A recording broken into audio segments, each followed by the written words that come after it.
Welcome to National Parks Traveler, where we explore the national parks and the issues that involve them. Anniversaries and birthdays give us time to reflect on individuals, accomplishments, and moments in history. They often refresh our memories and can serve as motivators to do something.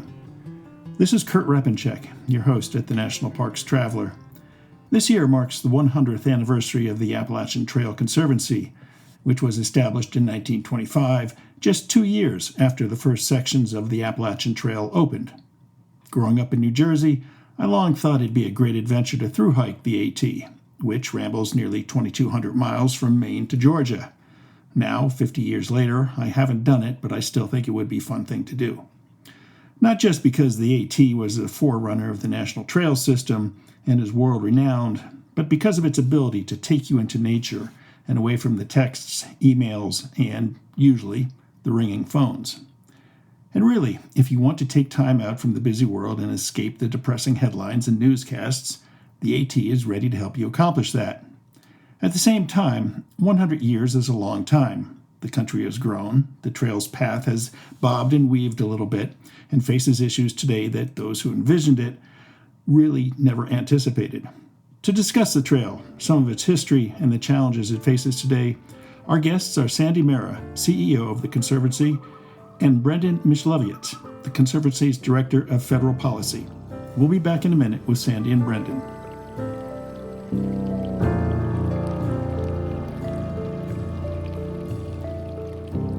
Acadia National Park is one of the 10 most popular national parks in the United States.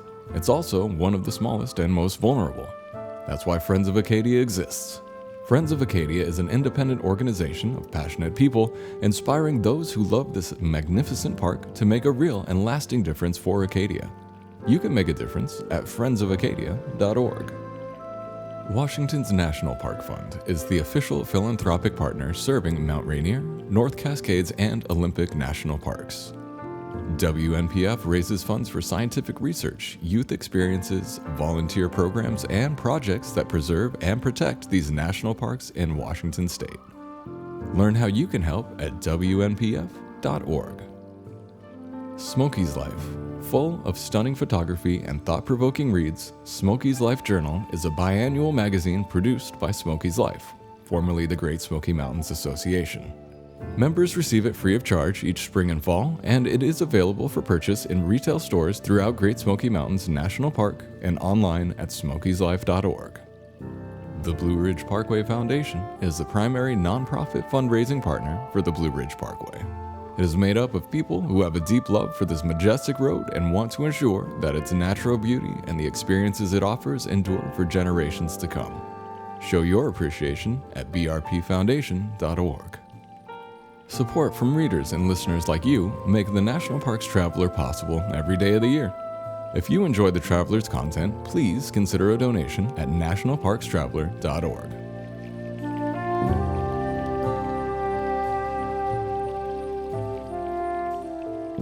Welcome to the Traveler, Sandi and Brendan. Great to have you.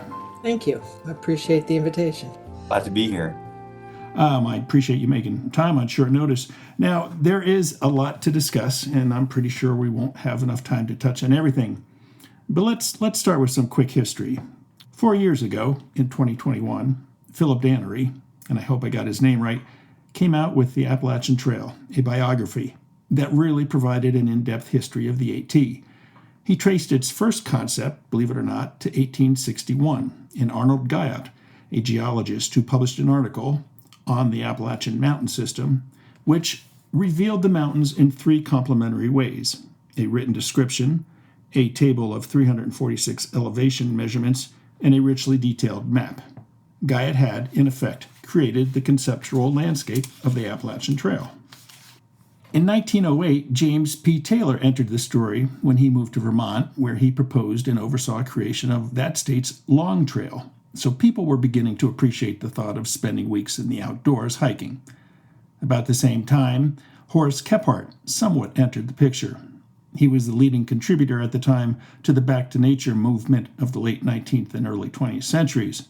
One of Kephart's causes was protecting what became Great Smoky Mountains National Park, a park that would eventually host a significant part of the AT. and another of his causes late in life was promoting the AT. Then, of course, there's Benton McKee, who most people connect to the Appalachian Trail. As America was expanding industrially, he thought about how it could do so in a planned and productive way, in a manner that would allow a balance of urban and outdoor life. Myron Avery also played a key role. He and others had organized the Potomac Appalachian Trail Club in 1927, and he became obsessed with getting the trail established and built.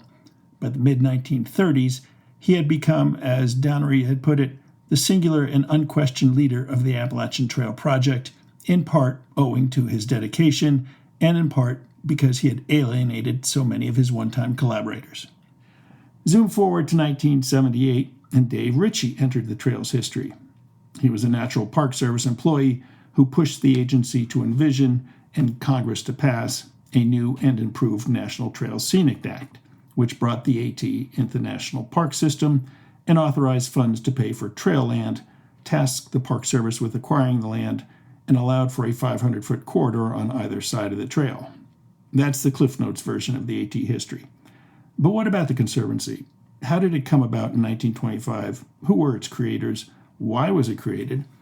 And how has it grown in 100 years? Sandi, what do you say? Well, thanks again for having me, and it's great just even hearing those short vignettes of these true trailblazers before we set foot. But I think there's two things I'd really want to stress more than ever about the Appalachian Trail and how it came into being. And first is, you talked about Mackay's vision. I think that, for me at least, it goes so much deeper. Mackay really envisioned and pulled together these concepts of what then was really man and nature and how we interact with the natural world as a place where we could get away from the problems of living. And when you look at the history of what was happening when Mackay was able to coalesce all these different concepts into this singular vision of this singular place, we were coming out of World War I as a nation. We'd just gotten through major epidemic, the 1918 flu. On a personal level, he had just lost his wife to suicide. So there was this incredible turmoil. And then it was also really peaking of the Industrial Revolution. People had left the farms. I mean, they even talked about it during World War I, right? About how these soldiers were not going to go back after seeing Paris. And so there was just this incredible social and economic and value-based shift with everyone in this country of what we were doing and how we were surviving, this kind of coming together in these incredibly close quarters in major metropolitan areas. And so this idea of creating a space where ultimately people had room to breathe was, I think, at the crux of what he was trying to attempt here. And so while it's this physical place, it's an outdoor recreation space. And Avery definitely saw, Mackay didn't even really necessarily envision the trail as this singular recreational space that people hike end to end. That was Avery. For Mackay, this was about creating a realm that included where people could go potentially for months on end. They could live in, sort of camps that got set up. They could work on a part-time basis in small farmlands just to get back to nature and understand where their food came from, and then eventually go back to their life in the city. Mackay always bent towards socialism and saw value in communal living and the communal give and take that he felt would make society better. But it was Avery who understood, because he was much more of a political animal, he understood that in order to create ultimately what Mackay was trying to get to, you couldn't come at it from that angle. It had to be a more narrow definition, and it had to somehow relate to a more traditional sense of that nature is a place where people can go and recreate. And so it was his push to build this trail. And quite frankly, it was the creation of Shenandoah National Park that led to the final falling out between Mackay and Avery, because that was at that point Mackay was really adamantly against this concept of creating recreational space that ultimately was owned by the federal government and creating roads in order to access nature by in and of itself then somewhat destroys the nature of nature, right? And Avery said, but if people can't get to this place that you're creating, there's no reason for the place to be. And so that's really how ATC has always approached the trail. We see it as our mission to protect the environment and this place, but we also understand the protection is in order for people to access it.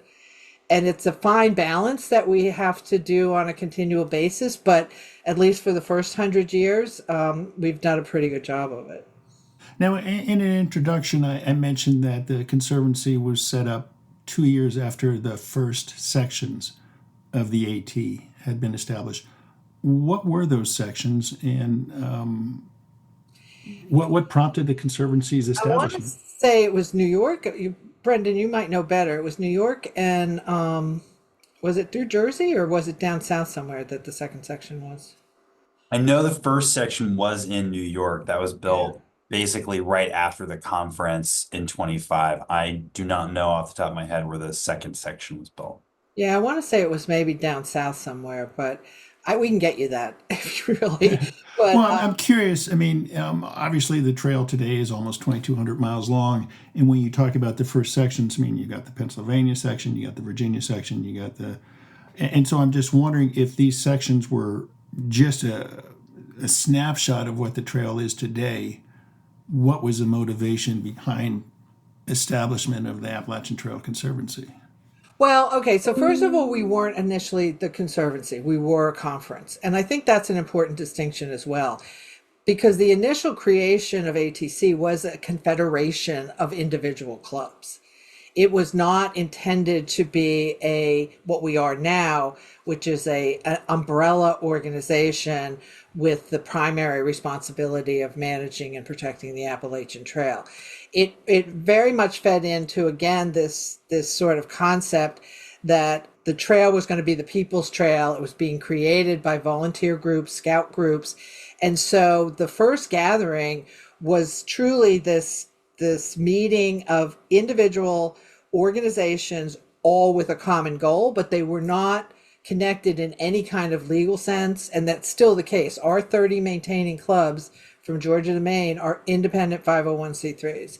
They are not confederates of ours. They're not, we don't have any authority. We function under a cooperative agreement, and we function cooperatively because we continue to have share in the common goal of the Appalachian Trail. Some of our clubs are only responsible for a section of the Appalachian Trail.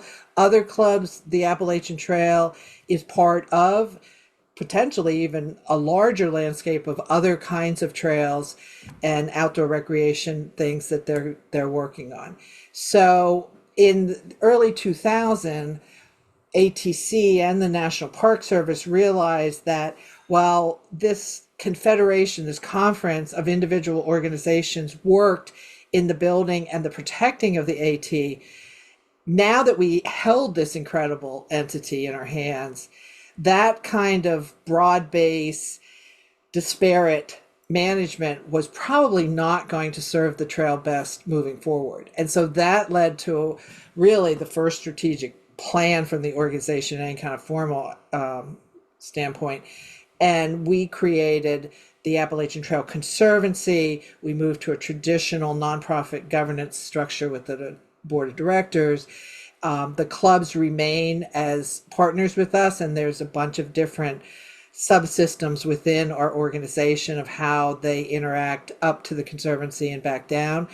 But we streamlined it, and ATC stepped forward saying, ultimately, in partnership with the Park Service and the Forest Service, we as a single entity with a professional staff need to be able to take the lead and work through all the different responsibilities and efforts and dollars too that flow through to the trail, and that we become that conduit and that interface.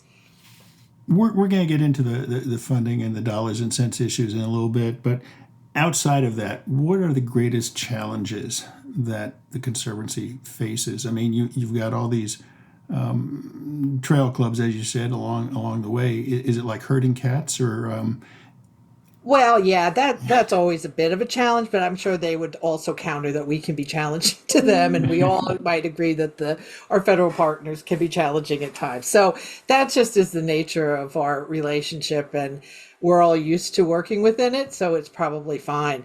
I think that climate change, the impacts of 100-year storms happening on an annual basis, that outside of the political landscape that we're facing now is probably the greatest threat to the Appalachian Trail, to people's being able to even access it and have an experience on it that, is similar to, or is at least is towards the ideal that we want people to have on that.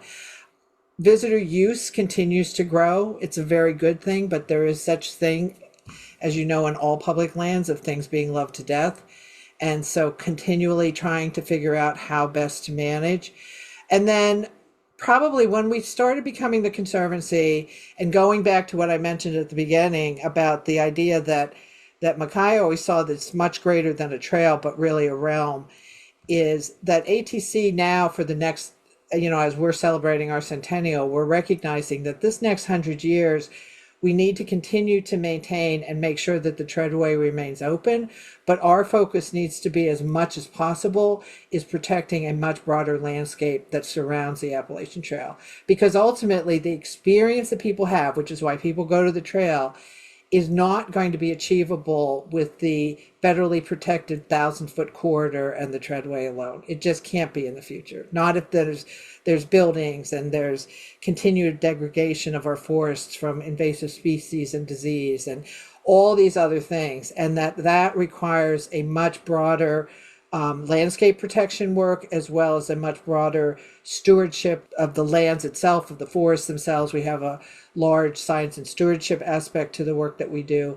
So all of those things, and we also know that we can't be alone in this, but the AT inadvertently in some ways has become this backbone corridor along the East Coast of protecting this incredibly fragile but also ecologically important landscape. And so we have to be at the table with all the groups that are working towards East Coast landscape protection. yeah, it's got to be incredibly challenging because of all the threats, if you want to term them as threats that you face. I mean, climate change is so different at the southern end of the trail as it is at the northern end. You've got invasive species all along the way up and down, and you've got clubs trying to put the muscle on the ground, so to speak, to deal with these issues. We can focus on the southern reaches of the trail that were hit so hard by Hurricane Helene last year. I mean, can you update us on that? I mean, is the trail fully open? Have they cleared all the trailways and reestablished the corridor? Well, originally it was over 800 miles impacted on the AT, and we'd gotten that down to, I think, 4 or 6 miles that remained completely closed. When we say open, the term is punched through, meaning that the treadway is visible. I've been saying, most of the blaze trees are probably laying along the side rather than standing up. And then if you've been watching the news just recently, the area that had gotten hit around Route 40, was that in Tennessee or North Carolina? The one that just got hit, Standing Bear Hostel area, just got flooded out last week again by another storm that came through, and a road crossing that included the AT got washed out again.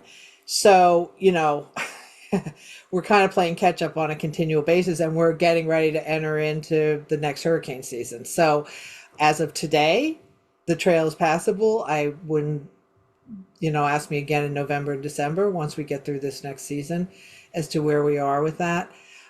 I do think, though, the other piece to this is that there's one thing to just reopen the trail, but again, what ATC is trying to focus on is long-term sustainability.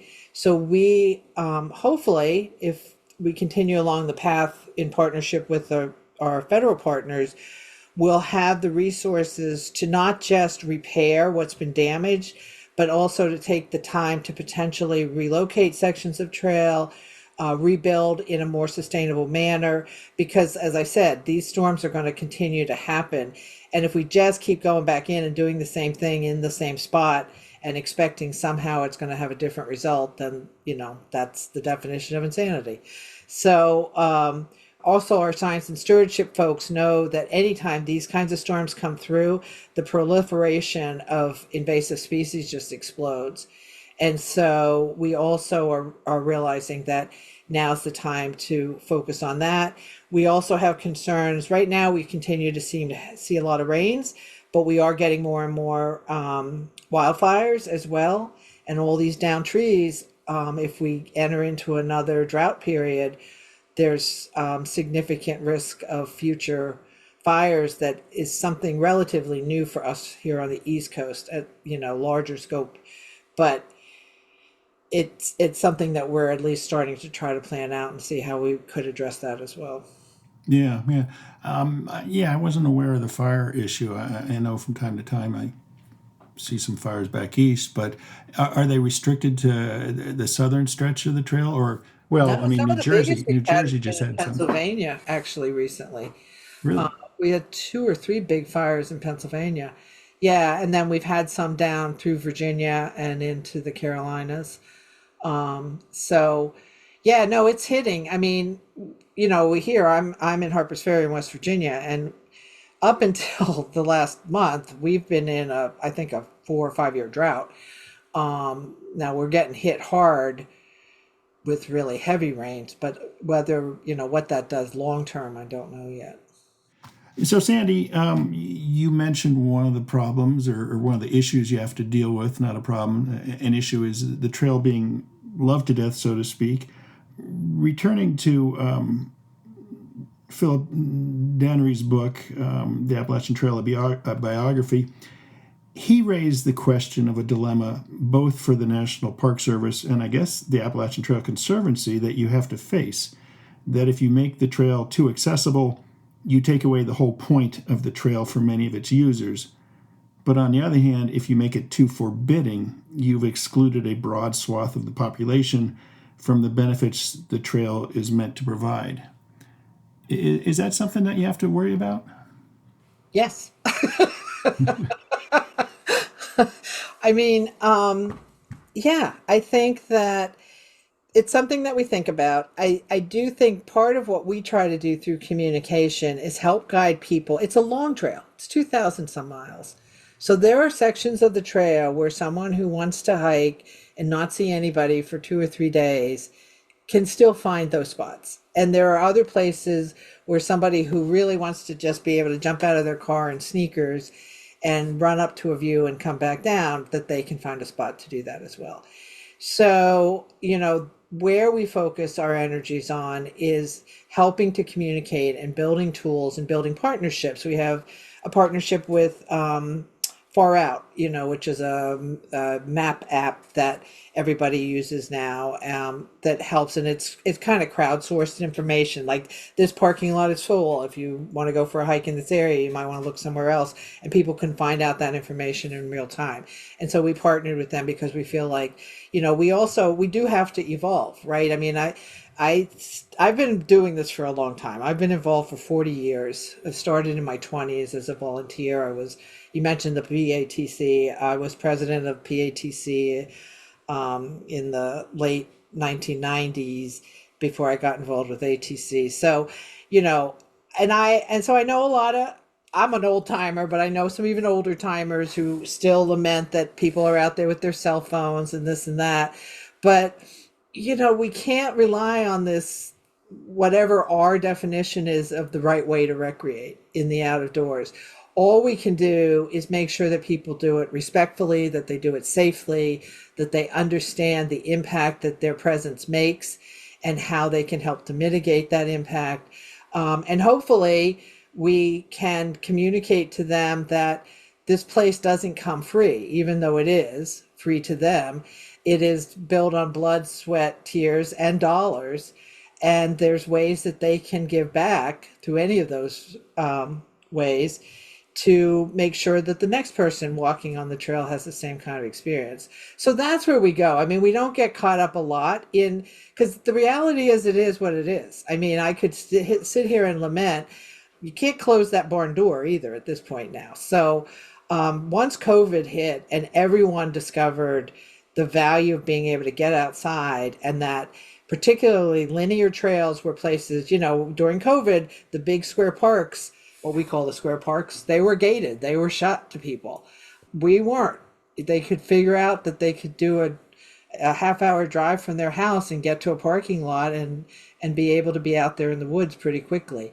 And I think that's a really great thing, and I don't think we're going to go back, but it just continues to make us really work really hard to manage it. I think you already answered my next question, but I'm going to ask it anyway because I think it bears mention. What are your views on efforts to race through the entire AT? I know you had Jennifer Farr Davis, who set the women's speed record at the time of 57 days, 8 hours, and 35 minutes back in 2008. She was at your 100th anniversary gala earlier this month. I actually did an interview with her soon after she set that record back in 2008. And let's hear your answer before I talk about my interview with her. Again, as long as it's not, and we've had Jennifer is a dear friend of ours, and it's probably looking pretty slow now compared to some of the runners that have come past her since then. I think they need to respect the environment that they're in. They need to respect the rules. They need to understand that they're simply one person, and that this whole trail is not going to revolve around their, particular race or experience that they're having. And as long as all those things are set, again, then I feel like it's the individual's choice as to what they do and how they do it. Do I feel like they might be missing something? Maybe, but it's so beyond the realm of anything I could even ever envision myself doing.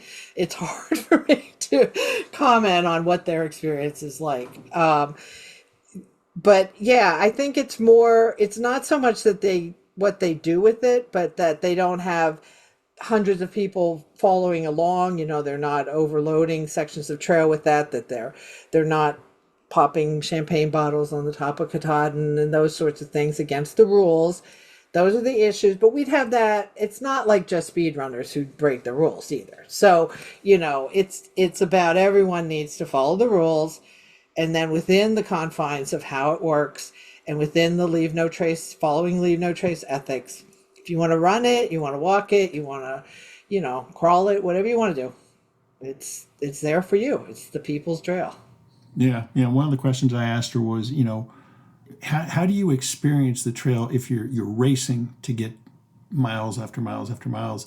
And she told me that she actually thought she probably saw more wildlife along the way than most trail hikers, because she's up so early in the morning and into the evening, and she's coming across bears and deer and turkey and whatnot before most trail hikers are out of their sleeping bags, which I found that interesting.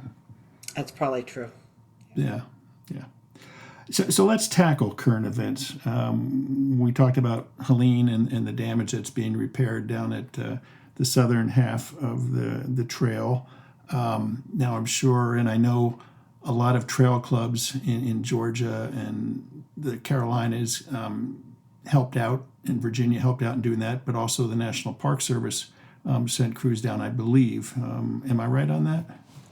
National Park and Forest Service, yeah. Yeah, right. President Trump's budget proposal for fiscal 2026, which kicks off in October, seemingly wants to take the federal government out of the National Trail System. As he presented to Congress, which, as we talk today, is still haggling over how to fund the president's wishes, I understand that it would divert $387 million, or more than a third of the Land and Water Conservation Fund's federal funding. And the diverted funds represent 90% of the funding earmarked for protecting national parks, wildlife refuges, national forests, and other federal lands. Additionally, the Forest Service faces potential trail funding cuts of 60% for maintenance and the elimination of $6 million in funding for the legacy roads and trails, and then funding for the BLM National Scenic and Historic Trails line item has been eliminated. On top of all that, the overall National Park Service budget has been cut by over $1 billion in the president's budget proposal, including $900 million for Park Service operations, which funds trails. I don't think any of us believe the president's budget proposal will be adopted as it's written today, but certainly this has to be concerning, the loss of so much money to the trail system. What kind of impacts would that have for the ATC? Yeah, I'm going to first, if it's okay, defer to Brendan a bit because this is his bread and butter, is as our leading all of our government relations and federal policy work, and he at least can give you the most up to date on what we know. I know we just sent out a letter today regarding some of these cuts, particularly the LWCF funding. So, Thank you, Sandy. I think that what a lot of people misunderstand about the Appalachian Trail is that the volunteers do it all by themselves. And that is, there is a huge part of that is true. The volunteers do most of the work day in and day out, but they are supported by Park Service funds. They are supported by Forest Service funds. Park and Forest Service funds are what allow our federal partners to have jobs and let them coordinate with us across the length of the trail and ensure consistency in the meeting of standards and responsibilities. It's also what helps make sure that when we do things for the trail as private entities, we do them for the public and not just for ourselves, that we factor in some things that maybe we don't think about on a daily basis, but if you work for the Park Service, you work for the Forest Service, you have to. So I think that's an important thing to point out. I also think it's really important to point out that we actually don't have the president's budget request. They haven't finished the work. They gave us a very, very vague top line letter several weeks ago.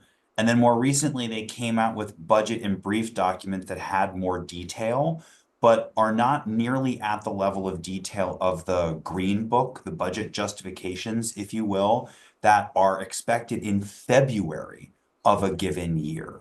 So it's true that representatives and senators are currently discussing how to fund President Trump's requests, and they're just requests for the federal budget for FY26, but President Trump hasn't given them the detail that they need, which is something that Congressman Cole, who's the chairman of the House Appropriations Committee, has made clear multiple times.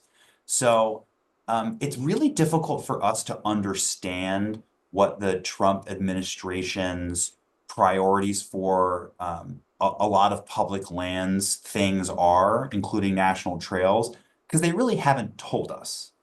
We do know that the Department of the Interior released a strategic plan that identified trails as something positive. And Sandy and I have had very pleasant conversations with folks at the Department of the Interior about trails and the importance of trails and cooperative management. So we feel like they understand those things, at least in the department. There's always a question about where, you play a game of telephone sometimes when you work in the government, and it's not always clear whether people who are in the departments we know understand what we do and why it's important and care about the resources they manage, if they can get that message to the people who actually sign off on the budget. And that's not this administration, that's every administration. There is always a disconnect between essentially line workers and people at the White House or a headquarters office that make final decisions. Interior Secretary Doug Burgum and President Trump have made it clear that they don't think the federal government should support all the units of the national park system that there are today. And the Interior Secretary has talked about cost centers, units of the park system that cost more than they return. Possibly the Appalachian National Scenic Trail is one of those cost units. Maybe the Interior Department wants to get rid of that and let the ATC figure out how to fund it.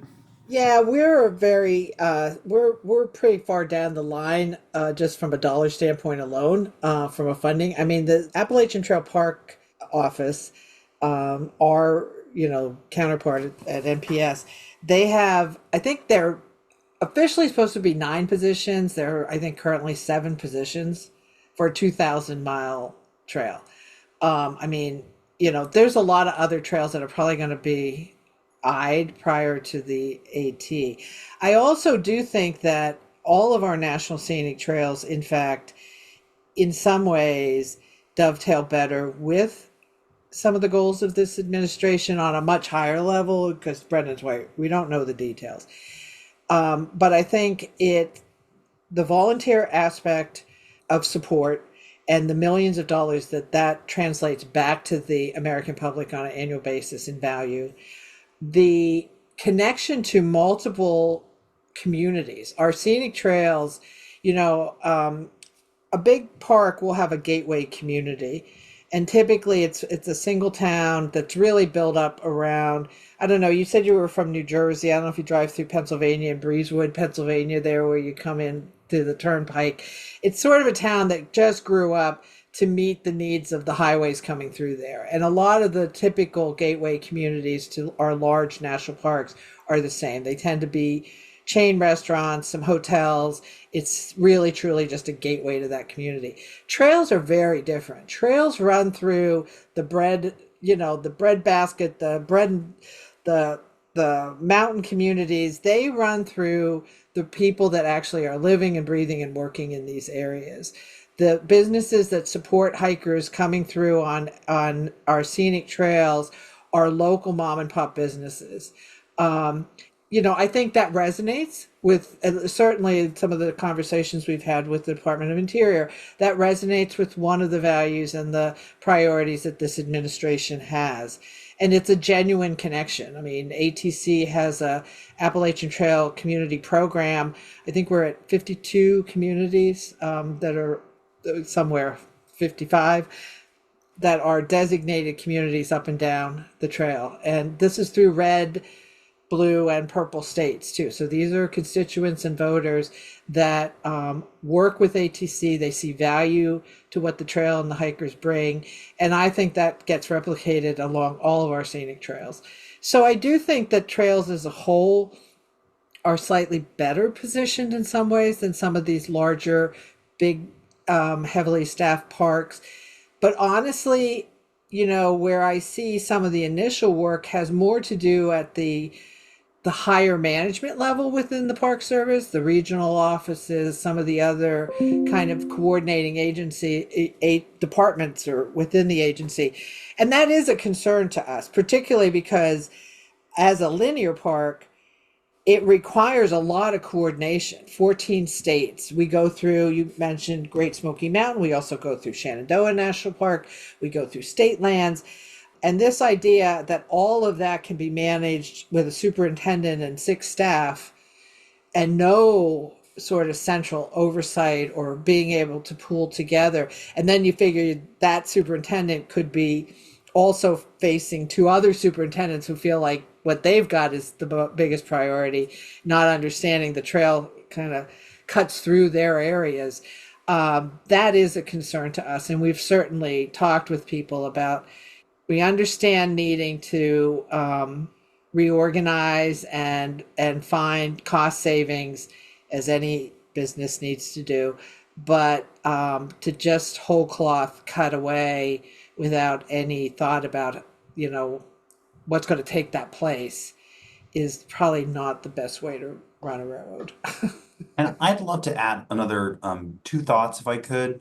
One, Kurt, you brought up the LWCF and the proposal to repurpose the LWCF. Since the AT became the first of two or two of two, depending upon whom you ask, at the Pacific Crest Trail Association, National Scenic Trail in 1968, we've had over 3,000 individual transactions just at the federal level to protect miles of treadway and acres of corridor. The LWCF has been foundational to the AT that people know today. Yeah. And we are still using the LWCF whenever we can to add acres to enhance the trail experience.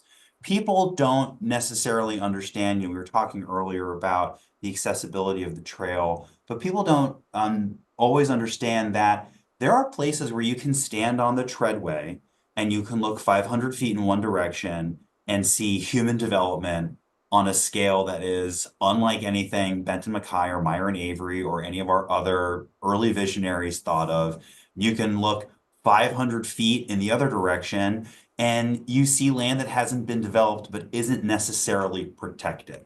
So the AT is always vulnerable, and the closeness of the trail to the highly developed communities of the East Coast mean that it is always going to be vulnerable. Sandi referenced a letter that we sent up to Senate offices yesterday as they are debating this reconciliation language, which may or may not include public land sell-off. Even though the proposal that has been floated does not include AT states, almost every single AT club from Georgia to Maine signed onto a letter with us opposing the sale of public lands, period, as simply not something that is going to benefit the American people. Decreasing the acres in the federal estate do not increase recreational opportunities for Americans from our perspective. I'd also say that to the point about Secretary Burgum and the president talking about cost centers, there is this real strange perspective from where I sit that the government should be making money. The government shouldn't be wasting money, but the government exists to provide benefits to people on a scale that they individually are not capable of getting themselves. So we spend money on things like public lands, and I would argue the Park Service actually makes money for the American people rather than wastes money. And I would say the same for the Forest Service, the BLM, and Fish and Wildlife agencies across the country. But there is this inherent value to public lands, to the ability to go and recreate, to escape from the troubles of living, as Sandi was referencing Benton Mackay's sentiments, to providing ecosystem services, which the Biden administration tried to factor into decision-making about public lands, and this administration has walked away from that. But there is a value to the forests filtering air, to national forests protecting source water for metropolitan areas across the United States. And those are things that we have to think about when we make decisions about how to use this acreage. Wildlife has a right to exist. People have a right to exist. And we have to look at the whole picture. We can't just say, I want this outcome, so I'm going to pull the pieces of information that are most relevant to my case being strong. So the cost center thing, I don't buy that. And furthermore, the idea that there are lesser visited sites that should be offloaded to the states rather than being federal assets. American history is the history of all Americans. It's not just the history of people who are in a state. So when Congress decides that something should be a national park, whether or not any one of us individually, whether we're the Secretary of the Interior or just your average person on the street, believe it should be a national park site, that was our collective decision as the American people acting through Congress and the president who signed the law that made it a national park site. So I just think that whole part of the conversation is pretty odd, that because one group of people are in power now, they want to decide that several things that many of us over years decided should belong to all Americans shouldn't belong to all Americans. Right. No, it's an interesting time we're living through. But the federal government never seems to have enough money. We see that in the national park system, where I think 100 or 103 of the more than 430 units charge an entrance fee. Do you think we're getting closer to the time when you'll have to buy a permit to hike the Appalachian Trail, perhaps as a through hike, or another proposal that was broached to me some years ago. Let's put an excise tax on camping gear to help fund these things. Are those realistic? I'd love to see the excise tax. I mean, I think it would be much broader than just supporting the Appalachian Trail. I mean, because Yeah. I do think that I think that there are opportunities and there are monies out there. Again, it's a matter of priority. It's a matter of value systems. I think that, I know that the outdoor industry is certainly joining in some of the advocacy that we're doing now, because they're concerned as well, because they recognize that their businesses rely on people having public lands to get out on, and what happens if that doesn't happen, as well as their impacts from the tariffs, which is kind of a different topic. But I don't see, the Pacific Crest Trail does use a permitting system because of just the nature of how that trail runs and the different parks that it runs through, and so it's not a complete anomaly. We wouldn't be the first. People do have to get permits when they go through the AT in Smoky Mountain. They need to get permit when they go through Shenandoah. So there's already some of that system out there. We have a voluntary registration system that really is more about us trying to do that visitor use management piece and being able to let folks know where there's peak areas, particularly during through hiking start season and that sort of thing. So we ask folks to register, but it's not required. On the flip side is we are the culture of the Appalachian Trail is incredibly individualistic. And so I would say I wouldn't want it to happen under my watch, quite frankly. Because let someone else in the future tackle that particular question. I also don't know, though, that it would even make a material difference. I mean, to be honest with you, we could benefit more if we just can continue to be successful in communicating out what I said earlier in the call, communicating out to people that are stepping foot on these trails. They need to understand they have a responsibility to those trails. And, we're in the process of really trying to get our hands, both us and the Park Service, around what is the actual number of people that are using the trail on an annual basis. And we've been working off a 3 or 4 million number for years based on a college research that happened I think it was in the 90s even, maybe early 2000s. Yeah. So, but I have a feeling that what the data that we're starting to see now that we're collecting really good data is that's going to blow that number out of the water. And I mean, if even half of that number gave us $10 a year, there would be so much we could do.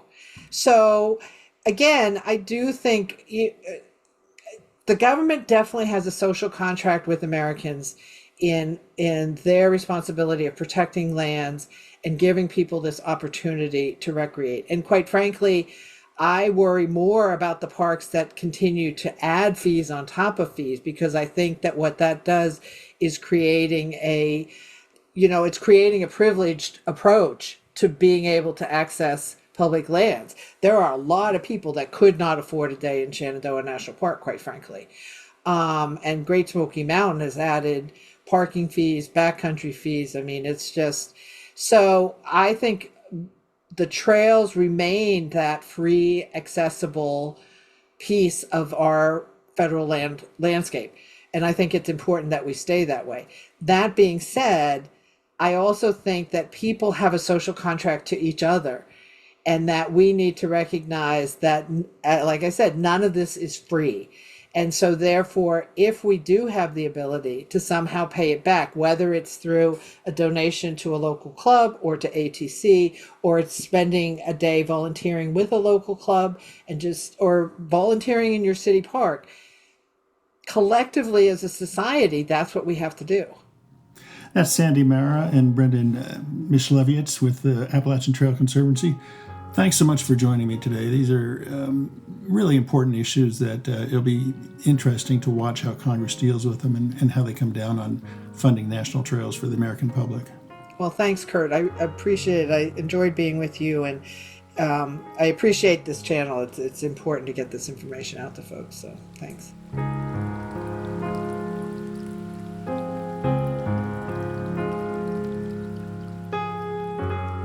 That's our show for this week. We hope you found it interesting. How President Trump's budget proposal turns out and how it impacts national scenic trails certainly will be interesting. We'll bring you the details when the final budget for the next fiscal year is produced. For The Traveler, this is Kurt Repenchek. See you in the parks.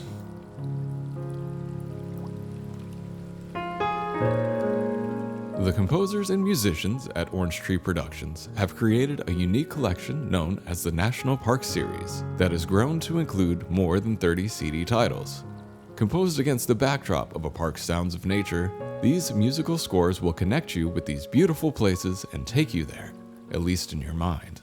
This collection is the #1 selling National Park audio series in the world and provides the background music for National Parks Travelers podcasts. Visit them at orangetreeproductions.com. Editing and production work for the National Parks Traveler podcast is done by Splitbeard Productions. You can learn more about us at splitbeardproductions.com. National Parks Traveler is a 501c3 nonprofit media organization that provides daily editorial coverage of national parks and protected areas. Traveler's coverage is made possible by reader and listener donations. Visit us at nationalparkstraveler.org.